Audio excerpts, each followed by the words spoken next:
फिलहाल में 2 राज्यों में चुनाव चल रहे हैं, जहां प्रचार चालू हो चुका है, हरियाणा में और जम्मू कश्मीर में। दोनों राज्यों के अंदर कांग्रेस और कांग्रेस का गठबंधन भारी बहुमत के साथ सरकार बनाने जा रहे हैं। हरियाणा में 10 साल से भाजपा की सरकार है। ऐन मौके पर उन्होंने मुख्यमंत्री को बदला। कहीं ना कहीं उन्होंने अपनी हार को स्वीकार किया है और जो माहौल पूरे हरियाणा में बना है, उसको देखकर मैं कह सकता हूं कि हम प्रचंड बहुमत, मुझे लगता है ऐतिहासिक बहुमत हरियाणा की जनता कांग्रेस पार्टी को देगी और एक बार वहां पर दोबारा कांग्रेस की सरकार बनने जा रही है। जम्मू कश्मीर के अंदर हमारा गठबंधन है और वहाँ बहुत सारे राजनीतिक षड्यंत्र रचे गए हैं पिछले कई सालों में, लेकिन वहाँ की जनता, वहाँ की आवाम भी जमहूरियत में विश्वास रखती है और मैं उम्मीद करता हूँ कि 3 चरण का चुनाव जो होगा और जब मतगणना होगी उसके बाद वहाँ पर दोबारा कांग्रेस और कांग्रेस के गठबंधन की सरकार बनेगी।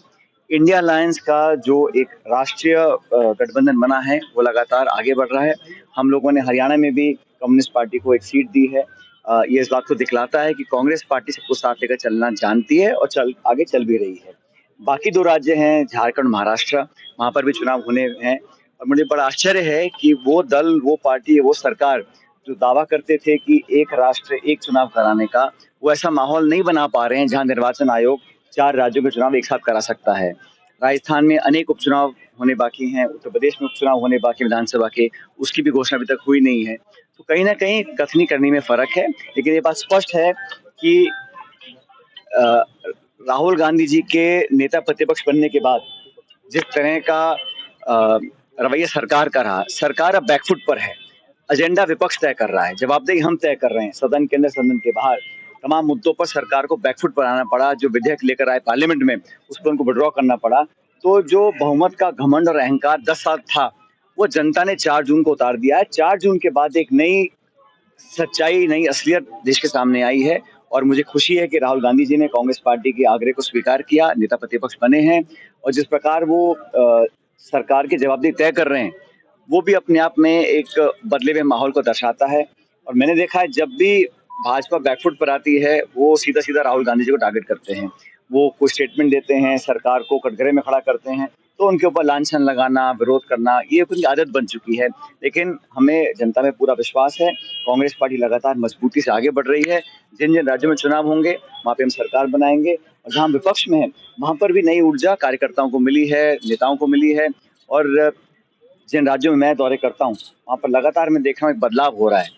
एक धरातल पर एक एहसास मुझे होता है कि राजनीति बदल रही है। लोगों की आज 10 साल से जो लोग थक चुके हैं, पुराने वादे, वही आश्वासन, किसान, नौजवान, मध्यम वर्ग, सब लोग दुखी परेशान हैं। जो केंद्र सरकार का बजट भी आप लोगों ने देखा होगा, वो भी अपनी सरकार की जो बैसाखियां हैं, उन राज्यों के मुख्यमंत्रियों को झूठे आश्वासन देकर खुश करने का काम किया है। लाखों करोड़ वो राज्यों को दे रहे हैं। मुझे कोई आपत्ति नहीं है बिहार के भाइयों से या आंध्र प्रदेश के लोगों से, लेकिन उन दोनों राज्यों को राजनीतिक मजबूरियों के खातिर उनको आश्वासन दिया गया और बाकी तमाम देश के लोगों को महरूम रखा गया। राजस्थान के लोगों ने क्या गलती की थी कि बजट में उनको कुछ नहीं मिला? सिर्फ गलती जनता ने की, यहाँ 11 सीट भाजपा को हरा दी, तो इसका उन्होंने बदला लिया एक तरह से। तो इस प्रकार का भेदभाव और पक्षपात जब होता है, तो वो एक लोकतंत्र के लिए अच्छा संकेत नहीं है। लेकिन हम लोग मजबूती से काम कर रहे हैं, संगठन लगातार काम कर रहा है और आने वाले उपचुनावों के अंदर सभी सीटों पर कांग्रेस पार्टी जीतने वाली है। राजस्थान में लॉ एंड ऑर्डर की स्थिति खराब है, उसको लेकर कांग्रेस आज हम खड़े हैं जोधपुर के अंदर, लगातार यहाँ पर जो दुष्कर्म हो रहे हैं, लॉ एंड ऑर्डर एक तरह से बिखर चुका है और राज्य सरकार की जिम्मेदारी बनती है।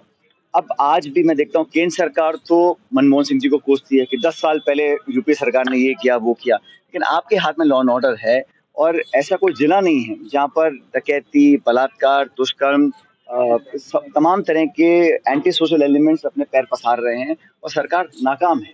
सरकार में मल्टीपल पावर सेंटर बन चुके हैं।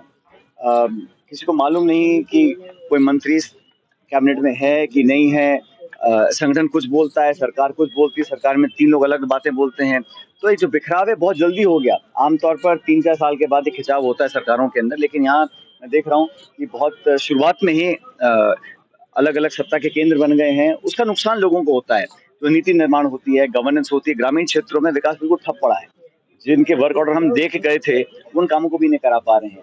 तो मिसमैनेजमेंट भी है और मुझे लग रहा है कि भारतीय जनता पार्टी से लोग बहुत जल्द उनका मन उठ चुका है। जिलों को लेकर जिस तरह से विवाद हुआ सर, आरपीएसपी को भंग करने के लिए आपने कहा था, किरोड़ी मीणा जी भी कह रहे हैं, आप भी कह रहे हो। ये जो लोग बातें करते हैं, कानून की जो बहाने देकर बात करते हैं, पुनर्गठन करने में किसी को क्या आपत्ति है? जब संस्था इतनी खोखली हो चुकी है, उसकी विश्वसनीयता पर इतने सवाल उठ चुके हैं, लोग जेलों में जा रहे हैं, रिश्वत लेते पकड़े जा रहे हैं, तो जब आम व्यक्ति का विश्वास उस संस्था में नहीं है, तो संस्था से आप क्या उम्मीद करेंगे? और नए सिरे से अगर उनकी नियुक्तियों के अंदर जो पारदर्शिता वाले मापदंड होने चाहिए, वो क्यों नहीं हो सकते हैं? और दोबारा से शुरुआत करके इसका पुनर्गठन क्यों नहीं किया जा सकता? अगर अच्छा शक्ति है, कोई करना चाहे तो कर सकता है, और नहीं करना है तो आप बहाने 100 दे सकते हैं, कानूनी अड़चन है, संवैधानिक अड़चन है, फलाना है, ढिमकाना है, लेकिन कोई करना चाहे, क्योंकि नौजवानों के भविष्य से खिलवाड़ करने का अधिकार किसी को नहीं है, किसी दल को, किसी पार्टी को, किसी नेता को। और जो नियुक्ति के मापदंड होते हैं उसको स्पष्ट किया जाना चाहिए और ऐसे बनाए जाए ताकि भविष्य में इस प्रकार की संभावना खत्म हो जाए।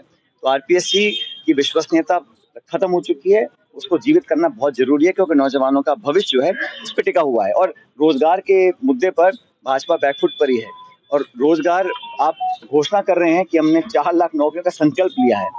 संकल्प क्या होता है, घोषणा क्या होती है? आप जो हम लोग नौकरियां दे गए थे उनके पत्र जारी कर दीजिए। इस प्रकार नौजवानों को भी लगता है भाजपा के जो चालें हैं वो समझ में आ रही हैं। विदेश यात्रा पर है, कांग्रेस सवाल भी खड़े कर रही है कि कोर्ट की तरफ से एक था कि विदेश जाए तो आप पूछ के जाएं या कोर्ट को बता के जाएं। ये कानूनी मामला है, इसमें और कोई देखा, लेकिन मैं तो इतना जानता हूं कि जो प्रदेश है वो प्राथमिकता होनी चाहिए, और यहाँ का जो निर्वाचित सरकार, कोई भी सरकार हो, वो जनता के वोट से चुनकर आती है। अगर शिक्षा, चिकित्सा, कानून व्यवस्था, गवर्नेंस, डेवलपमेंट, विकास ग्रामीण क्षेत्र में, शहरी क्षेत्र में नहीं हो रहा है, लोग परेशान। इस बार गर्मी में क्या हाल हुआ, पानी बिजली की इतनी किल्लत पहले कभी नहीं देखी, और गर्मी हर साल पड़ती है। तो प्रबंधन की, इच्छा शक्ति की, ब्यूरोक्रेसी के पर अपना प्रभाव रखने की कमी सरकार में मुझे साफ दिखाई दे रही है। राठौड़ के जिस तरह से बयान आया जिलों को लेकर, एक अंतर्विरोध बीजेपी में पैदा हुआ, आप किस तरह से देख रहे हैं? मैंने पहले ही कहा ना, वो अलग अलग बातें अलग अलग लोग बोल रहे हैं, किसी को सच हकीकत पता ही नहीं है। कभी कोई नेता क्या बोलता है, कभी पलट जाते हैं, फिर विड्रॉ कर लेते हैं, तो असमंजस बना हुआ है पूरे सरकार। बंगाल में जो हालात हो रहे हैं, ममता सरकार को दबाने का प्रयास किया, क्या ये लोग कुछ करते हैं? देखिए, ऐसा है, किसी भी दुष्कर्म को हम सबको कठोर शब्दों में उसकी निंदा करनी पड़ेगी, और करते हैं हम लोग। किसी सरकार हो, कोई शासन प्रशासन हो, लेकिन बच्चियों के साथ बलात्कार हो रहा है और जिस बर्बरता से किया गया, उसको कौन सही मान सकता है? मैं तो कहता हूँ उस पर उचित कार्रवाई होनी चाहिए। सुप्रीम कोर्ट ने इस पे संज्ञान लिया है, सीबीआई जांच कर रही है, राज्य सरकार भी कर रही है, मिलकर उसका समाधान हो, ताकि भविष्य में इस प्रकार की घटनाएं अगर होती रहेंगी तो सभ्य समाज के लिए बहुत ही खतरे की घंटी है, और ऐसा होना नहीं चाहिए। किसी भी देश प्रदेश में कहीं पर नहीं होना चाहिए। सर, ऑडियो टैपिंग मामले में राज्य सरकार ने सुप्रीम कोर्ट में अर्जी देते हुए केस वापस लिया है सर, जांच को लेकर क्या कुछ कहेंगे सर आप? तो सरकार बताए कि उन्होंने क्यों किया, किस लिए किया।